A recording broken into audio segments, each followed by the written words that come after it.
Totally sa ABS kasi may talks kasi before na after your TV5, lilipat ka na ulit sa ABS. Well, alam mo, those talks are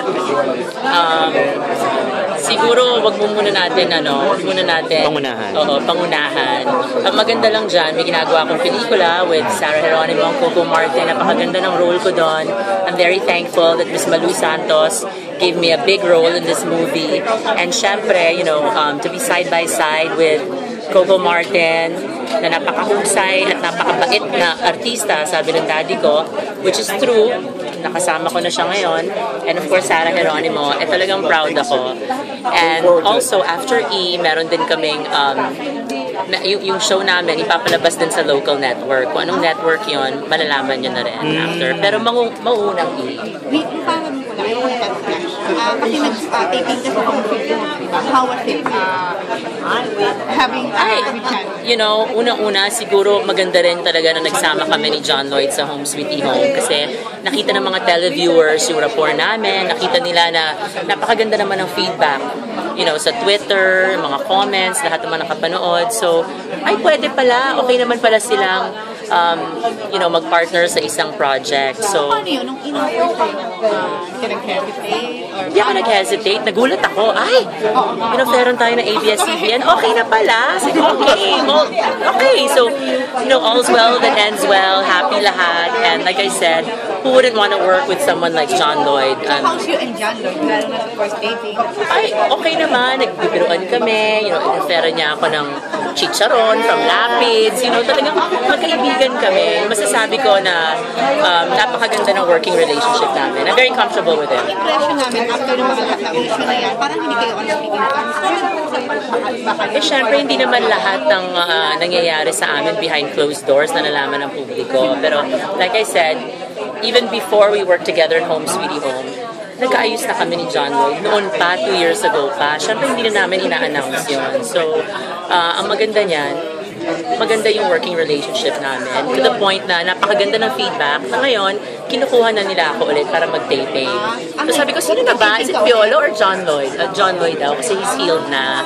So magte-taping ako ulit. So babalik ka pa? Ay, babalik naman ako. Ba't parang gusto ko natin patayin? Nakakaloka. Ex-girlfriend nga ako bumabalik-balik. May recurring character, Tara. Recurring naman yung character ko. Kaya huwag mo naman akong patayin. Luping, may tanong ako. Regular dyan? Well, I think yung usapan, yun nga, yung character ko, recurring. Hindi naman every season, syempre naman. Ayoko naman sirain ang pagsasama nilang dalawa ni Tony bilang husband and wife. Pero yung character ko, recurring. Pero yung in real life ni John, wala na kayo. Ay, wala na. Grabe ka naman. Syempre. Wala. Alam mo naman, ako, I respect relationships. At ayoko naman na isipin din na kanyang karelasyon ngayon na nandyan ako, nakikisingit, hello, no? Diba? Friends na lang. Luping, may serious question. Kasi laging ginajoke ni Tita Annabel, pupunta ka ng Istanbul secretly. Oo nga, ewan ko sa kanya. Hindi kasi ang nangyari kasi dyan, nagpaalam ako sa kanya late last year. Sabi ko, dadalhin ko yung mga bata sa Istanbul. Sabi ko, it's okay, maayos na. Anyway, the kids are big na. I don't think anything will happen. Naloka siya. So ever since nagpaalam ako sa kanya, sabi ko, ayos na kami ni Ilma. Sabi ko, his family wants to see the kids, so we're gonna go to Istanbul.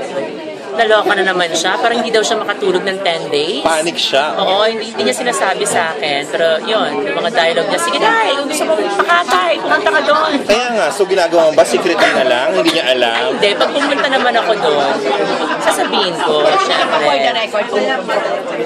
Hindi pa kami nakikita ni Ilmas mula nang huling pumunta siya dito sa Pilipinas, which was 2008. Hindi ko niya pinupuntahan sa Europe pag nag-Europe ka? Hindi pa kami nakikita mula 2008. Through pictures na lang. Oo. So, syempre naman, we communicate through Skype and email. So, plan, possible na dito sa state, magpunta nga talaga. Kung seryoso yung gano'n, pupunta kayo doon to shoot para sa show. Kung seryoso talaga, alam mo kasi, I won't naman plan na, let's go to Istanbul para kunan ng It Takes Guts to be a Gutierrez, no? But, if it happens, since Ilmas has been asking me, please bring the kids to Istanbul, this would be the perfect place kasi nga may camera. So, syempre, takot naman akong pumunta doon mag-isa, di ba? Gusto, may coverage to, so, di ba? Maganda na yung aking balat. Ayoko naman masyombag ulit. Diba? So, this is like the perfect opportunity. Pero, kailangan pumayag siya. Namimiss din. Syempre naman, namimiss naman nila yung daddy nila. But, yung pagka-miss nila sa daddy nila, usually on occasions pag Pasko, pag birthday. But I'd like to believe naman that they're showered with love. The family showers them with love. May last na Rufi, anong plano mong gawin? Parang hindi ka naman masyadong matalbugan ng mami mo sa show. Bilang siya naman talaga inaabangan mo. Wala naman akong balak i-outstage. Siya naman gagawin ko, di ba? Magsuot din ng ala sa ulo ko. I mean, you know. Tama nakatupis ka. Oo. Ito nakakaloka. Kasi sabi ko sa kanya, ay naku ma, on the cruise ship, sabi ko, I wanna learn a Brazilian dance. Sabi ko, yung mga activities na pwede natin gawin as a family. So sabi ko, ma, naku, baka kailangan mag-swimsuit ka. Ha? Swimsuit? Nalaloka siya. Sabi ko, mas mag-ano tayo? Sabi ko, gusto ni Lorene kasi, tsaka ni Venice, mag-aral ng isang Brazilian dance. Yung parang samba. So nagpagawa na siya ng outfit. Kay Avil, di ba? Kay Avil.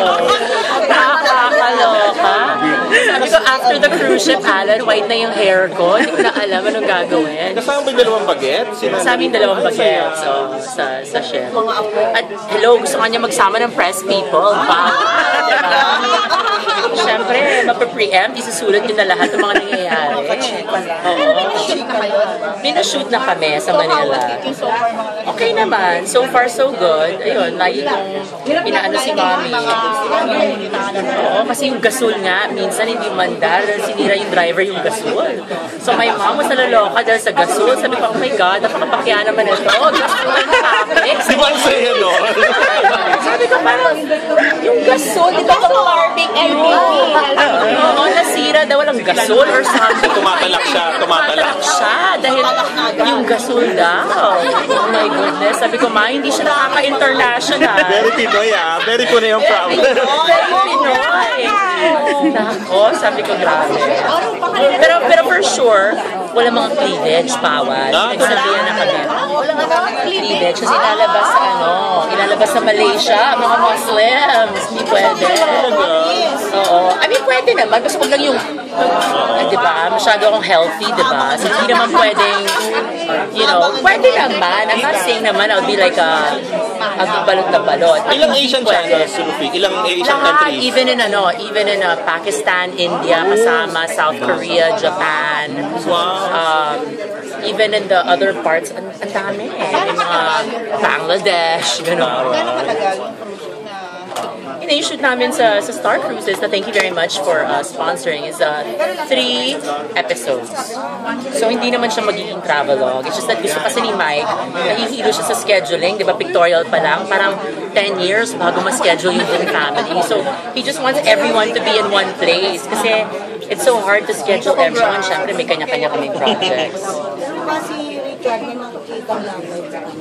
Ay, si Sarah kasama sa... Sabi mo kanina beware ang mga manliligaw o ang mga... I know, syempre yung mga... Ay, wala akong isasama. I'm single and available. So, ang tanong kanina, paano ito na nga nakakaloka. So, isang bading kong friend, tumawag sa akin the other day. Sabi niya, oh my God! Kung ano nangyari? Sabi ko, kami na meeting.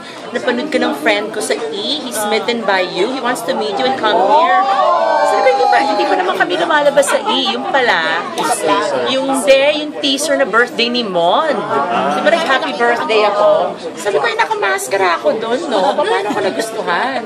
So, naaliw naman ako. Ay, the power of E, nakamaskara ako. May maniligaw na akong bago. Sabi mo kanina, may mga nanliligaw naman talaga. O kung ano ba? Ilan itong mga to? I mean, ay, syempre, hindi naman pwede disclose. Mga non-showbiz. Pero ano sila ba? Local ba to? Foreign? May local and foreign. May kind of local na to.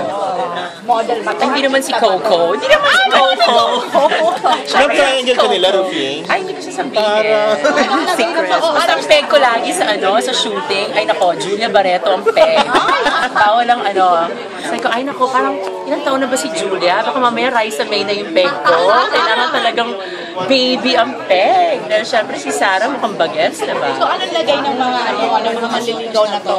Ay, wala. Kailangan kumita muna tayo. Career muna. So, date lang, gano'n. Wala ka Oo, nagugustuhan textmate, sa kanila? chat. Textmate talaga. O, Julia Barreto ang ampeg mo. Oo, textmate and chatmate. Hindi nga, wala kang panggap. Ay, wala pa. It's almost gonna get. It's like more than 2 years. Textmate, dinnermate, Martin Bautista.